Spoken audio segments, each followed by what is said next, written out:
Happy Diwali. Diwali की बहुत बहुत शुभकामनाएं आप सभी को। और आज की वीडियो में मैं आपको महालक्ष्मी जी की कथा सुनाऊंगी। महालक्ष्मी व्रत कथा।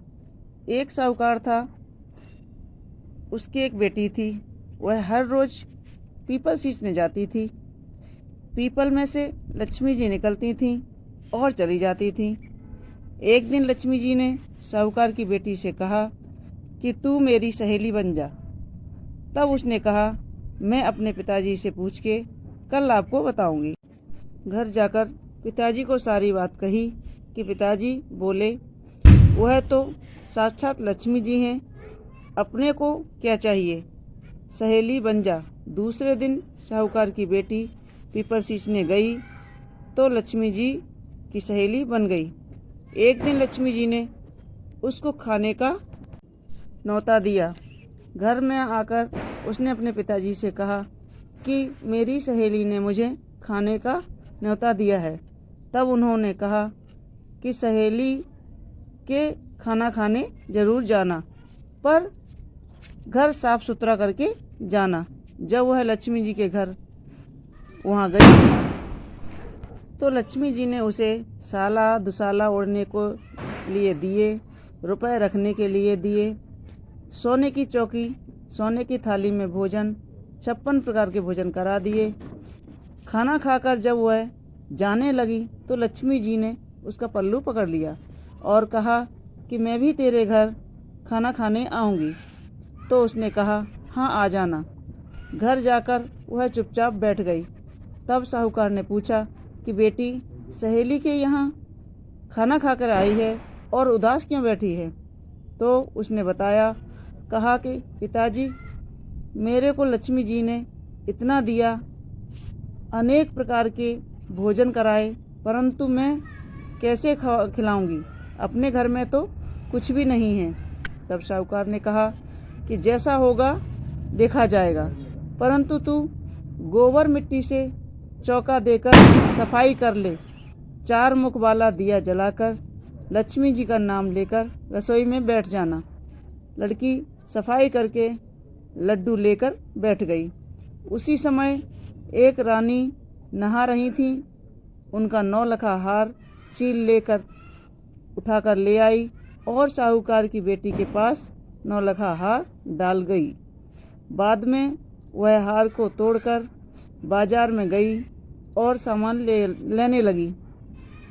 तो सुनार ने पूछा कि क्या चाहिए? तब उसने कहा कि सोने की चौकी, सोने का साला दुसाला दे दो, मोहरें दे दो और सारी सामग्री दे दो। 56 प्रकार के भोजन बनाए, इतना सामान दे दो। देकर सारी चीज़ें लाकर बहुत तैयारियां करी और रसोई बनाई।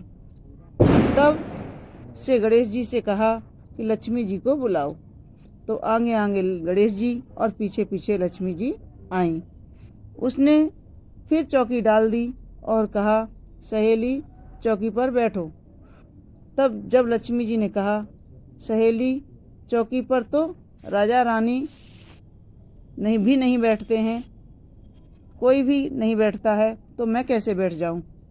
तब सहेली ने हंसते हुए कहा कि मेरे यहाँ तो आपको चौकी पर बैठना ही पड़ेगा। ऐसे प्यार भरे शब्दों को सुनकर सहेली की बात मानकर लक्ष्मी जी चौकी पर बैठ गई।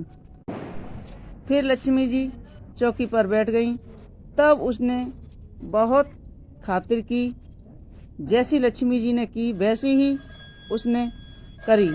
लक्ष्मी जी उस पर खुश हो गईं और घर में खूब रुपया धन लक्ष्मी हो गया। साहूकार की बेटी ने कहा कि मैं अभी आ रही हूँ, तुम यहीं बैठी रहना। और वह चली गई। लक्ष्मी जी गई नहीं और चौकी पर बैठी रहीं। उसको बहुत धन दौलत दिया। हे लक्ष्मी माता, जैसी तुमने साहूकार की बेटी को दिया वैसा सबको देना। कहते सुनते हुंका भरते अपने सारे परिवार को दियो और पीहर में देना, ससुराल में देना, बेटे पोता पोती नाती। हे लक्ष्मी माता, सबका दुख दूर करना। सबकी दरिद्रता दूर करना, सबकी मनोकामना पूरी करना। दिवाली के दूसरे दिन सब लोग धो खाओ, सारी औरतें अपनी सासू जी और ननद के पैर छूकर रुपए देती जाएं और साथ ही साथ लड्डू भी दें। तो दोस्तों, यह थी महालक्ष्मी जी की दिवाली की कथा। आपको कैसी लगी हमें कमेंट्स बॉक्स में ज़रूर लिखें और हमारे वीडियो को लाइक करें, शेयर करें, सब्सक्राइब अवश्य करें। बोलो महालक्ष्मी मैया की जय।